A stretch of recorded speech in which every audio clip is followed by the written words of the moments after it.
Welcome to Tuesday Talks at 3. This is Lucy Macridis, and I am voiced by Lucy, serving up your weekly dose of personal growth, self-awareness, and unstoppable inspiration. Whether you're here to level up or rediscover your purpose, you are in the right place. Now don't forget to hit that subscribe button and turn on notifications so that you never miss a moment of transformation. Let's dive in. Did you know that you can replace limiting beliefs with empowering ones? Hi, I'm Lucy, your clarity coach, and this is Tuesday Talks at 3. Welcome to our 2025 Tackling Limiting Belief series, where we explore the root causes of procrastination and self-doubt with actionable steps to help you grow into your potential. And we have 4 episodes. We've already covered 2.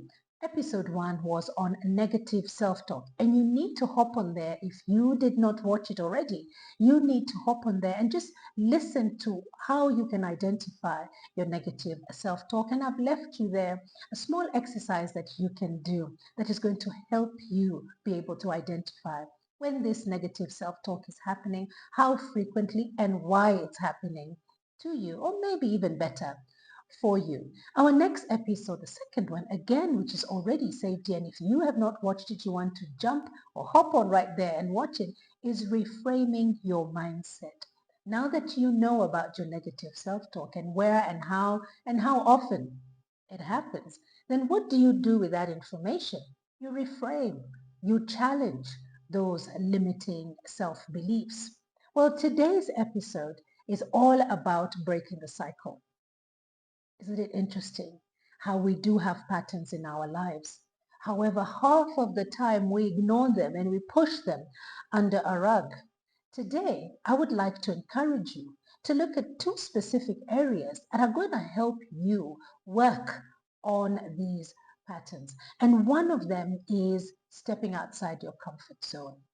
And the second one is building a supportive network. Now, stepping out of your comfort zone, I beg your pardon, can be very daunting. Why? Because in your comfort zone, you can really do things in autopilot. You know how things are done. I mean, I know at times when I'm super exhausted and I just get into my car and things happen automatically. It's not really the safest way to operate, but at least I know for sure I have facts that I can drive the car even when I'm super exhausted. Why? It's a comfort zone. It is an autopilot. You've done it so many times. But then if I was to give you, or rather if I was to be given a different car to drive when I'm super tired, now that would need so much from me. Yes, apart from resting first before I drive it, but it would need so much from me. And in the end, I'll have learned a new skill, or I'll have learned how to navigate in a new car, look at the dashboard, and which is very different from mine. So this is what we're talking about, just being able to step out of your comfort zone. And what is the best way then to challenge a limiting belief in your real life? Then to be able to look it in the eye and find out if really this is true. Just being able to do what we did in episode 1 and 2, going back and finding the genesis of this limiting belief. So just take one small action a day. And this has worked for me. I have grown leaps and bounds over the years in areas where I thought I could never grow. Limiting beliefs. I kept on telling myself that I had studied enough. I was already so daunted about my peers who had acquired a higher level of education that I decided to get into this, shall I say, easy flow of saying what I had was enough. And I began to build up the blocks around it and say, I don't need to learn anymore. I was coming from a place of fear. Fear of being found out that I did not end up being the most likely person to succeed when it came to education. And I was propelling myself from that place. It was simple fear.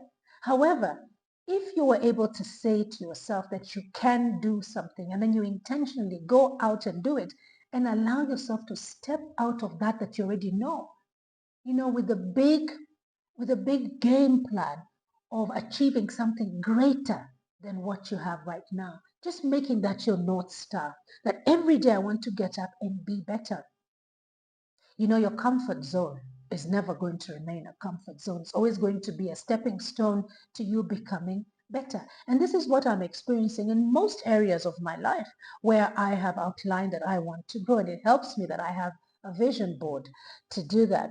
So for instance, I come across a lot of my clients who are in the corporate world, who want to be able to step into public speaking. And they say to me, Lucy, I cannot speak in public. Well, that's a limiting belief because when I ask them to qualify what that means, there is no fact.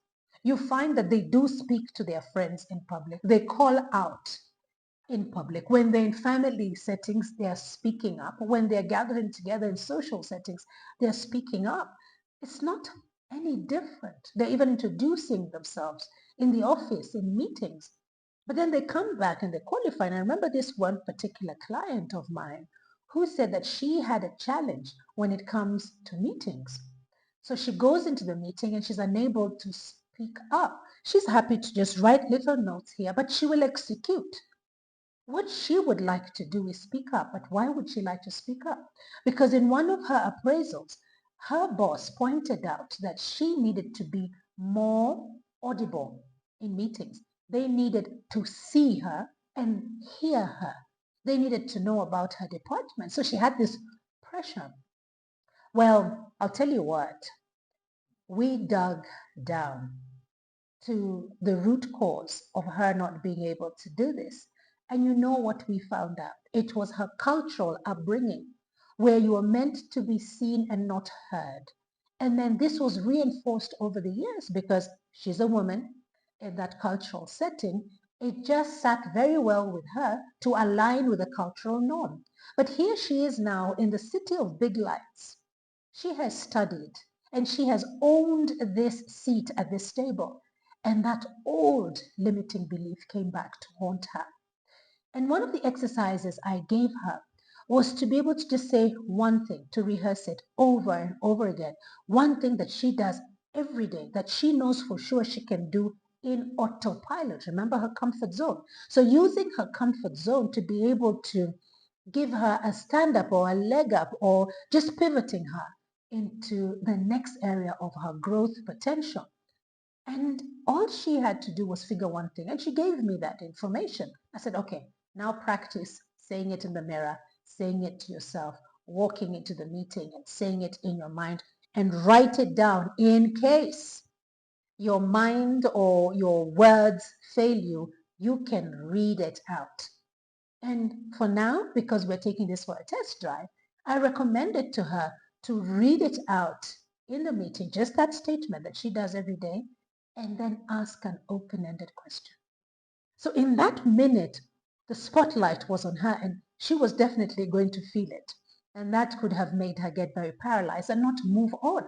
But by asking an open-ended question, it's allowed the focus to move from her to everybody else. And she was able to sit back and watch now what her contribution had done. Needless to say, she became so good at it that today she runs her meetings. She comes in as a head of department and she's the one who speaks. All she had to do was take one step, believe in herself, use resources like writing down. Just because the Lucy is in the meeting, walk in and speak off the cuff doesn't mean that they don't prepare themselves. In fact, I am an introvert and I don't wing things. In fact, by the time you're asking me to do something, which is just on the spot, I would usually hold the microphone because now I'm confident and say, what would you like me to talk about? And if I'm not comfortable with that, I will say exactly that because my confidence levels have grown through practice. So why don't you share one small step that you have taken out of your comfort zone? Maybe you didn't even realize it was, and the confidence that came with it that has allowed you to thrive in this space of new beginnings and experiences. So that was the first one. The second one is about building a supportive network. I belong to different networks. My natural go-to nature was not to be in a group of people. Again, like I say, I'm an introvert, so I prefer my own company. When I need to show up as an extrovert, oh yes, I can do that because it's over time. I just need to do a bit more than the person next to me who's an extrovert, but I will show up.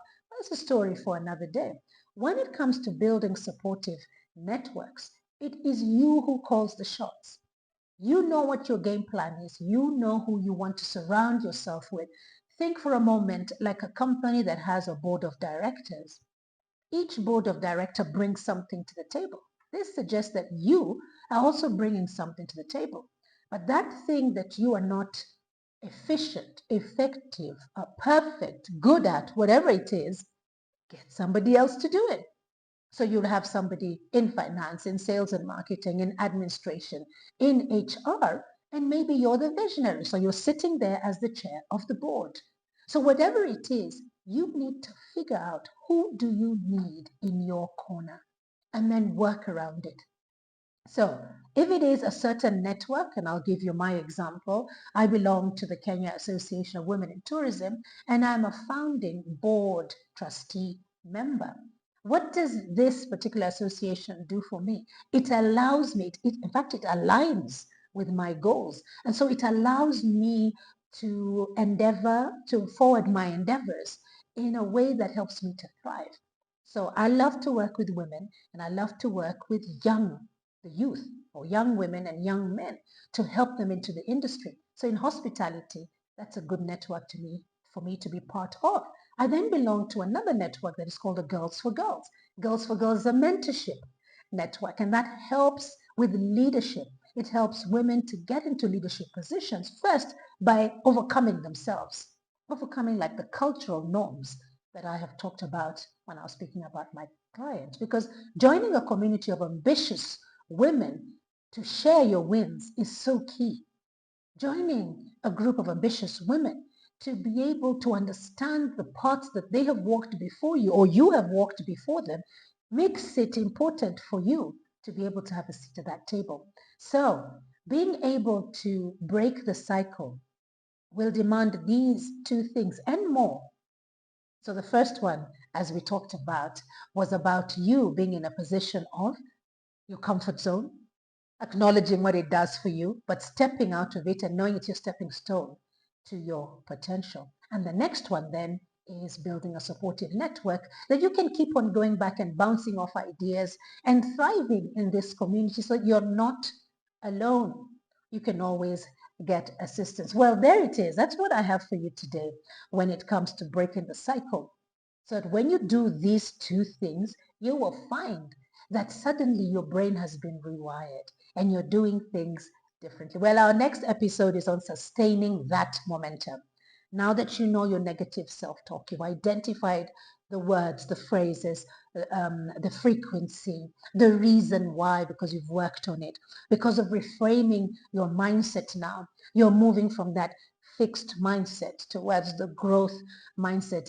And today, when you're breaking that cycle, because of course it keeps on coming back, using your comfort zone, that area that you really want to stay in and stay warm and cuddly, stepping out of there and taking a bit of risks.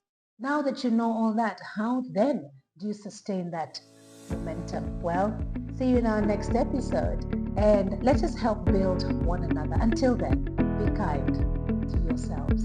Thank you for tuning into this week's Tuesday Talks at 3 on Voiced by Lucy. If today's message resonated with you, give this video a like, drop a comment to share your thoughts, and share it with someone who needs a little inspiration today. And oh yes, hit the subscribe button while you're at it. Remember, growth starts with one step. You've got this.